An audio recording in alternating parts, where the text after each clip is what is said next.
think after writing Loki and now working on Doctor Strange, the Multiverse of Madness, I've realized what I love about these projects is their gigantic scope. It's big, great blockbuster science fiction, which I have a background in from working on Rick and Morty, and I have a little bit of a shorthand in. But like Stan Lee's great original Marvel comics, ultimately they're stories about the humanity of these superheroes and supervillains.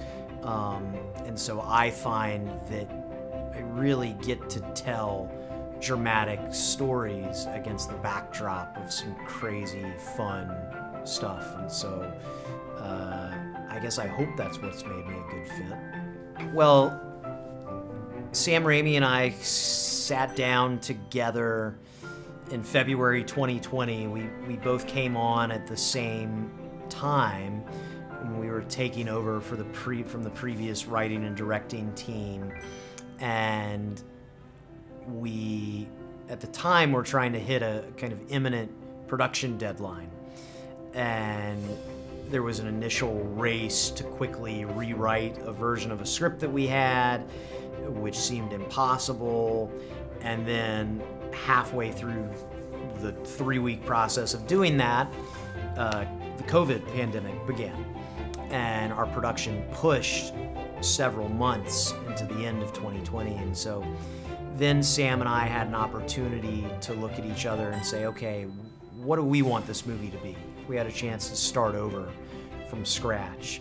And so he and I developed a vision for what our version of Doctor Strange and the Multiverse of Madness could be. And we brought that to Kevin, and he was really excited. And Sam and I worked together in lockstep over the rest of 2020, bringing that to life. Any big science fiction concept is always tricky because you have to assume that your audience might not know anything about it. Fortunately, the multiverse as a concept has been out there in the world more and more over the last several years. So I think there's a general knowledge of it, but we wanted to make sure that we weren't excluding any of our audience who didn't know anything about the multiverse, and maybe who didn't know anything about Doctor Strange or Wanda. And so we tried to introduce as many points of view as possible in our movie that could represent the eyes of an audience who might not know anything about this crap, and had to learn about it along with our characters. And so, yeah, you're spinning a couple plates at once, but as long as you're keeping the humanity of your characters at the forefront, then even if they get lost in all the sci-fi mumbo-jumbo, they're still probably going to have a good time. I was really excited to get to introduce the character of America Chavez to the MCU. She's a fierce, brash character in the comics who is much older than the version of the character that we ultimately rendered and introduced in this movie. And so it really became for us in telling the story of a 14-year-old America Chavez. This was her origin story, and you're seeing in a lot of ways how is this character gonna become the America that maybe people who are fans of the comics know and love.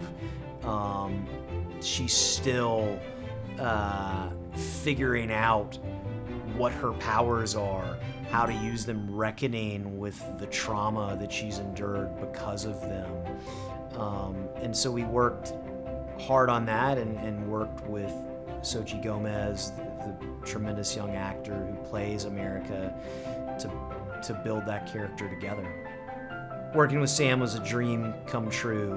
He's an absolutely delightful guy and such a generous collaborator. just a master at hearing ideas and synthesizing the best of everybody's input. And he's really unflappable. His endurance is inspiring, and when things were tough, you could always look to Sam, who would smile and crack a joke and make you feel like everything was going to be okay, and that's what you want out of your leader, and he was a real example in that way, and so it was, working with Sam was the highlight of my career. I love the MCU movies because I think that they're wonderful blends of drama first and foremost, but humor and heart against the backdrop of great sci-fi action. And I think that's why they have such broad appeal. And so when you're coming in to write an MCU film, you want to make sure that you're doing justice to that. And so part of it is, you know what the tone of an MCU movie is when you write it, and you know that in a lot of ways you're kind of writing an action comedy with a lot of heart. In this movie, we were going to be introducing some real horror elements for the first time to the MCU, and really trying to make what was in a lot of ways a suspense thriller. And that was exciting to me, and I think that the best horror movies, the best thrillers, are those scary moments are broken up by great moments, great laughs, great moments of levity that then you got the rug pulled out from under you, and suddenly you're scared again. It's just a fun way to keep the audience off balance. When you're telling a story that features alternate versions of many well-known characters, it's important to not just do the kids show cartoon version of the multiverse, which is to say, if I meet a variant of myself from another universe, they're just the opposite of me. Everything they do is the opposite. Their life is the opposite.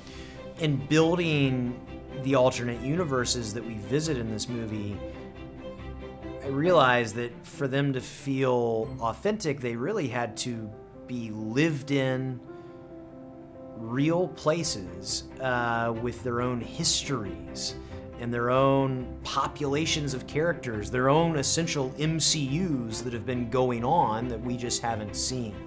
And that extended to the characters as well. These are, they're not caricatures. They're real alternate versions of our characters who have real lives, and our characters are colliding with them in the middle of those lives, much the way that you saw Tobey's Spider-Man and Andrew's Spider-Man collide with Tom Holland's Spider-Man in No Way Home. So it's just about investing in the multiverse and in variance as a real human concept, and taking it really seriously. I think when audiences see this film, they're going to see a thrilling continuation of the story of Stephen Strange that